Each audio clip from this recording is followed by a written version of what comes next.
Sumasalangit ka, sambahin ang ngalan mo. Mapasa amin ang kaharian mo. Sundin ang loob mo dito sa lupa, parang sa langit.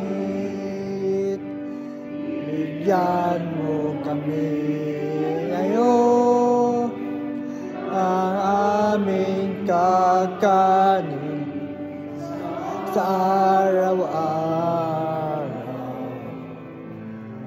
At patawarin mo kami sa aming mga sala, para ng pagpapagpatawa.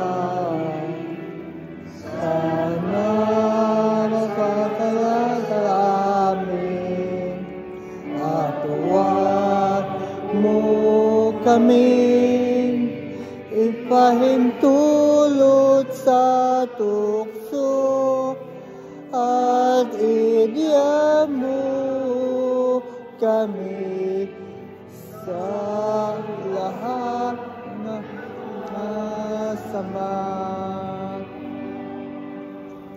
Deliver us, Lord, we pray, from every evil. Graciously grant peace in our days, that by the help of your mercy we may be always free from sin and safe from all distress, as we await the blessed hope in the coming of our Savior Jesus Christ.